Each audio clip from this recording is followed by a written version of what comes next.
მოგესალმებით ძვირფასო მეგობრებო.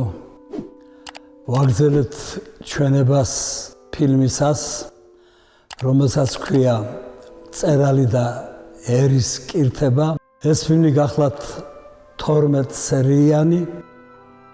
დღეს ამჯერად მე-11 ფილმის შესახებ ვისაუბრებთ.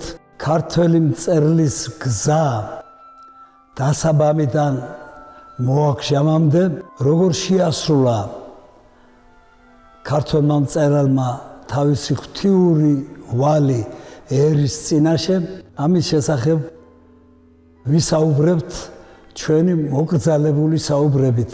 წინა ფილმს თუ გახსოვთ ერქვა ქედუხრელნი და საუბარი იყო იქ მხოლოდ იმ ადამიანებზე, იმ მწერლებზე, ვინც საერთო სურათი შექმნა მე-20 საუკუნის პირველი ნახევრის ქართული ლიტერატურისა. სხვათა შორის უნდა გითხრათ, რომ ზოგიერთმა ვაიმეცნიერმა ეპოქას, სადაც კონსტანტინე გამსახურდია, მიხეილ ჯავახიშვილი, გალაქტიონ ტაბიძე და სხვანი მოღვაწეობდნენ, უტოპიური ლიტერატურის ეპოქა უწოდა. მე თავ შევიკავებ ეპიტეტებისაგან, მაგრამ თქვენ თვითონ განსაჯეთ, ძვირფასო ტელემაყურებლებო, რამდენად იყო უტოპიური ეპოქა გალაქტიონ ტაბიძის ეპოქა, რამდენად იყო უტოპიური ნაწარმოები კონსტანტინე გამსახურდიას მთვარის მოტაცება, დიდოსტატის მარჯვენა, დავით აღმაშენებელი, რამდენად იყო უტოპიური ჯაყოს ხიზნები. ჩემო ძვირფასო მეგობრებო, მეც აღარაფერს გეტყვით. დანარჩენი იმ ეგრეთ წოდებული კრიტიკოსის პრობლემად დარჩეს. აი, ნელ-ნელა დაკეცეს ფრთები დიდმა კლასიკოსებმა მე-20 საუკუნისა. ომი დამთავრებულია, მოგეხსენებათ, ახალმა სიომ დაბერა საერთოდ სახელოვნო სფეროს და ყოველგვარი წინასწარი რაიმე მითითებების ან რაღაც სოციალისტური რეალიზმის არტახების დარეშე დაიწყო ლიტერატურამ ცხოვრება. რა თქმა უნდა, ამ არტახებს მაინც და მაინც არ იზიარებდნენ და არ დაყვებოდნენ ხოლმე ჩვენი დიდი კლასიკოსები. მეტი რა გინდათ, გალაქტიონი ამბობს, არ ვემდური ამ ცხოვრებას არ ყოფილა თითქმის არ ყოფილზე საყვედური, აბა როგორ ითქმის. და ამასთან დაკავშირებით აქვს კიდევ მეორე ასევე სიმბოლური ლექსი, თევზმა თევზს უთხრა, მიწი იქეთ, სად მივიწეო, პასუხოს თევზი, ვიხრაკებითო ორნი ეტაფას. აი ეს ლექსი როცა გალაქტიონის არქივში აღმოაჩინეთ, გალაქტიონს მიწერილი აქვს. თავლიტმა ამოიღო. რატომ კითხვის ნიშანს სვამს? მართლა ერთ ტაფაში ხომ არ ვიხრაკებით მწერლები?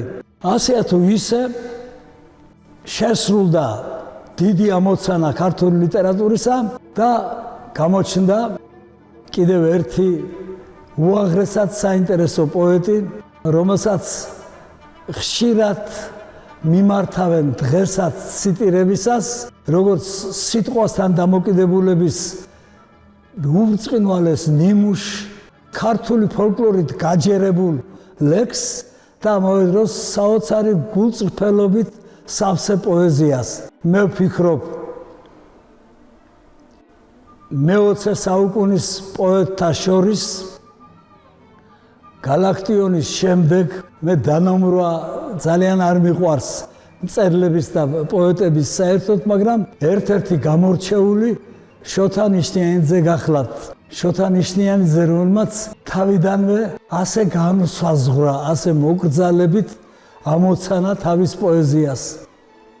ფუტკარი ქვია ლექსს. შენ ღვთის ფიქრი ხარ, ფუსფუსა ფიქრი, გამალებული ფიქრი კირკიტა, გაბრუებული სკისაკენ მიქრი, რომ დაიბადოს საქმე ფიქრიდან, თუ ჩემი ლექსი შენს ხვედრს გაიყოფს, მართლაც მქონია ქვეყნად სათქმელი, იმაზე კარგი რა უნდა იყოს, კაც თაფლი მისცე, ღმერთს კი სანთელი. აი ასე სანთელივით უჭირავს დღეს გონიერ ქართველ მკითხველს შოთა ნიშნიანიძის ლექსი, ხოლო თვითონ შოთა ნიშნიანიძე იმ მაღალ პიედესტალზე დგას, რაც მან მთელი თავისი შემოქმედებით დაიმსახურა. აი მაგალითად 1000 ჯილდო, ტაში, მოლბერტი,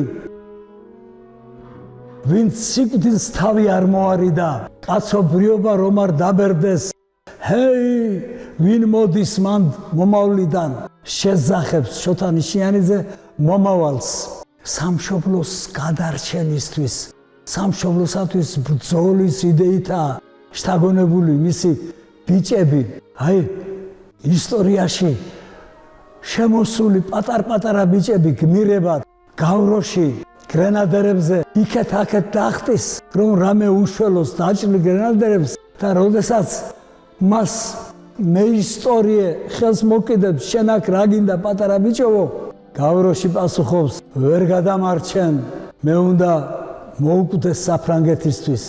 ასე პასუხობს პაატა ისტორიას თავისი თავდადებით. 16 წლის გიორგი სააკაძის პატარა ბიჭი პაატა ვერ გადამარჩენ, მე უნდა მოუკვდე საქართველოსთვის და საოცრება ვნახეო, კითხულობს ლირიკული გმირი შოთა ნიშნიანიძის ლექსისა, მოჭრილი თავი ბიჭს ჩაჩქანივით უჭირავს ხელში. აი, ასეთი ლექსებით გაამდიდრა ქართული პოეზია და ციხე-ტაძართა საგალობელი. გახლავთ სწორედ შოთა ნიშნიანიძის ის ლექსთა ციკლი, რომელიც მან სამშობლოს დაცვის, მამულის გამაგრების თემას მიუძღვნა. აქვე ბრძანდება მურმან ლებანიძემ, რომელიც მწუხარე სახით დაიკვნესებს, მე რომ სიკვდილი მჭირს, ხომ შენგნით ჩემო ედემო, ამბავს წაუღებთ ვის, თქვენ ფრინველებო ღვთის წითელ ფეხებამ მტრედებო. აი ბიბლიური წითელი ფეხები მტრედებს იმიტომ აქვთ, რომ სისხლში აქვთ იმ დროინდელი ომების სისხლში განბანილიო. აი ასეა სისხლში საქართველო, მურმან ლებანიძე წერს და ამბავს წაუღებთ ვის, თქვენ ფრინველებო ღვთისო. ახლა მეორე ასევე მრისხანე ლექსი მურმან ლებანიძისა, აფხაზეთზე ამ კაცს თვალი უჭირავს, ეს კაცია ალბათ რუსის ომის, და მე ვამბობ ჩემს სისხლს დალებს უწინამც, და მე ვამბობ აფხაზეთი ჩემი. ეხ ჩემო ძვირფასო მურმან, შენ ერთ ლექსში დაწერე, საფლავში ჩამომძახეთო, როცა აღარ ვიქნებიო, მართალი იყო ის ცხონებულიო, მაგრამ შენ თვითონ ნაწილობრივ მოესწარ მხოლოდ იმ უბედურებას ჩვენი ქვეყნისას და დღეს როცა მე ამ ისტორიის შესახებ ყვები და შენ შემოქმედებაზე ვუამბობ, ჩემო ძვირფასო მეგობარო მურმან, საქართველოს თითქმის ძალიან მრუმე, ძალიან პატარა, ძლივს მჟუტავი იმედი არსებობს აფხაზეთის და სამაჩაბლოს დაბრუნებისა. საქართველო, რომელიც გაფუჭებული პატეფოლიმით ვიმეორებ, იყო 300,000 კვადრატული კილომეტრი დავით აღმაშენებლის დროს, დღეს აკონტროლებს მხოლოდ 45,000 კვადრატულ კილომეტრს. და მათ შორის მე-20 საუკუნეში დავკარგეთ უდიდესი ნაწილი ჩვენი ისტორიული მიწებისა, თუმცა დღევანდელი ცივილიზებული ევროპა და ცივილიზებული დასავლეთი იღებენ თავიანთი რეზოლუციებიდან ისეთ ყველა ერისთვის და ქვეყნისთვის აუცილებელ სიტყვებს, როგორიც არის ისტორიული მიწა. ერის გენეტიკა, ერის ისტორიული უფლება. ეს აღარ არისო მოდაში ეს სიტყვებიო. მიწა იმისია, ვინც ზედ ცხოვრობსო. ამაზე სიტყვას არ გავაგზელებ. იპოვით მურმან ლებანიძის პოეზიაში ორ უაღრესად საინტერესო პოემას ომის თემაზე. იმ თემაზე, რასაც შეეხება ჩვენი ფილმები. ეს გახლავთ ციმბირის პაპა და ანისის აღება.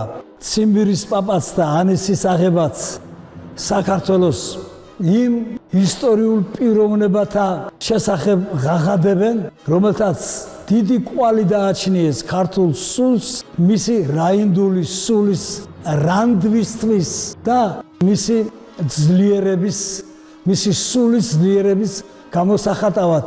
ამ პოემაში ამბავი ხდება, ახლა არ მკითხოთ რატომ და რისთვის 5,000 ქართველი კვდება, არა თავისთვის, არამედ სხვისთვის.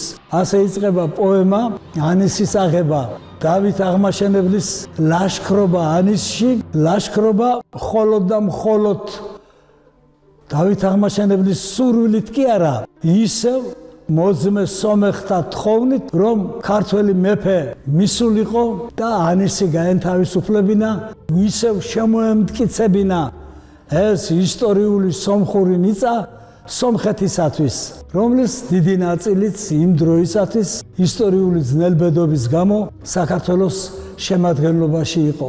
ჩვენს წინაშე აღიმართება მუხრან მაჭავარიანი. მუხრან მაჭავარიანის ბევრი ლექსი ისია სახელგანთქმული კითხველში, იმ კითხველში, რომელიც ისევ დარჩა ჩემო ძვირფასო მეგობრებო და კარგ პოეზიას, ჭეშმარიტ პოეზიას კითხულობს, რომ ზოგს ხალხური გონია, მაგრამ აი მოაბიჯებს ევროპის გზებზე ქართველი მესენატი, ქართველი დიპლომატი, დიდი ქართველი ენციკლოპედისტი, საქართველოს სულიერი მამა სულხან საბა ორბელიანი მიდის ევროპაში, რათა საფრანგეთის მეფეს როგორმე პირობა მაინც გამოტყუოს, რომ უშველის ბედდამწვარ საქართველოს, ოსმალეთის და სპარსეთის მიერ შევიწროებულ საქართველოს, მაგრამ ერთხელ უკვე გითხარით, რაც შეიტანა, ისევე ის გამოიტანა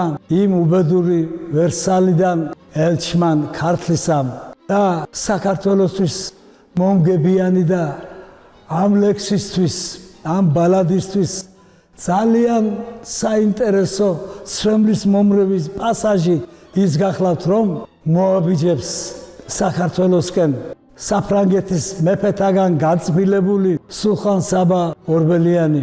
გამოდიოდა სულხან საბა ორბელიანი და სულხანს უკან ის პატარა ბიჭი მოსდებდა. მოგწყინდაგანა უნაყოფოდ ელჩო ყიალი, გულს ნუ გაიტეხ მუხა ისევ შეიმოსება. პატარა ბიჭი, ქართველი ბიჭი იყიდა სტამბოლის ბაზარზე სულხან საბა ორბელიანმა და საქართველოში წამოიყვანა. აი ასეთია დიდებული ლექსი მუხრან მაჭავარიანისა, ხოლო მის სხვა პატრიოტულ ლექსებზე დამოდიოდა, გამოიერა ვახტანგის გული, გამოიერა დავითის გული, მე არას მოგახსენებთ, თქვენ თვითონ ძალიან კარგად იცით. ასევე როგორც გაზაფხულზე ამოსული ნაზი მორცხვია, ისე დგას ქართველ პოეტთა კოჰორტაში ანა კალანდაძე. ანა კალანდაძე ომის შემდეგ მოვიდა ქართულ პოეზიაში, მან თავისი თვითმყოფადი ნაზი ჩურჩულივით ტკბილი ლექსებით დაიმკვიდრა თავისი ადგილი, მაგრამ როცა საჭირო იყო ომახიანი ლექსის დაწერა. ამ ლექსს ქვია ბარბაროსი დაულეწავს ციციშვილს და სამამულო ომის შედეგზე დაწერილი ლექსი გახლავთ. აი ასე ქართველმა პოეტმა, ქართულმა ლიტერატურამ თქვა თავისი სათქმელი და არ შეიძლება არ შევჩერდეთ, ჩემო ძვირფასო მეგობრებო, სამ შესანიშნავ პროზაიკოსზე. ერთი მათგანია ოტია იოსელიანი, მეორე ჩვენი სულკურთხეული ნოდარ დუმბაძე, მესამე ლადო ბრელაშვილი. ომია პატარა ბიჭების უდრო დაკაცება ხდება. ამ უდრო დაკაცებულ პატარა ბიჭებზე დაწერეს ოტია იოსელიანმა თავისი რომანი ვარსლავ ცვენა და ნოდარ დუმბაძემ მე ვხედავ მზეს და მე ბებია ილიკო და ილარიონი.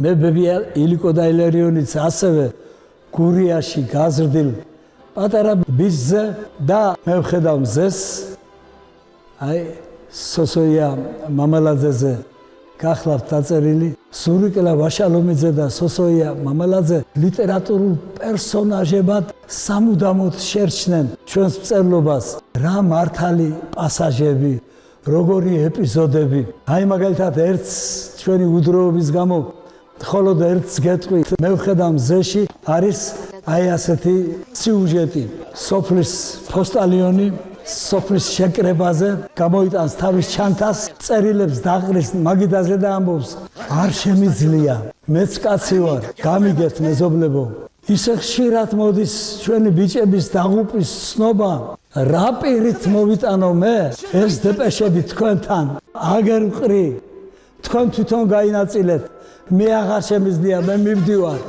ცრემლით ამბობს ამას პოსტალიონი აი მეც ცრემლი მომადგა როცა ამას ყვები იმიტომ რომ ეს ომში დაღუპული შვილის მამა ვარ აქ რა მოსატანია მაგრამ საოცარი რამ ხდება იმ გურიის პატარა სოფელში აი როგორი გრძნეული და მართალი მწერალია ნოდარ დუმბაძე ადგა მთელი სოფელი ადგნენ მამები ადგნენ დედები უსიტყვოდ ნელა ისე რომ მაგიდისთვის სადაც დეპეშები ეყარათ თვალი არ მოუცილებიათ თითქოს და ამ მაგიდაზე მიცვალებული ესვენაო წერს ნოდარ დუმბაძე გავიდნენ და წავიდნენ არ მოკიდეს ხელი იმ დეპეშეს იმიტომ რომ ძნელი დასაჯერებელია ომში წასული შენი შვილის სიკვდილი ამ ფარატინა ქახალდისგან როცა ეს ფარატინა ქახალდია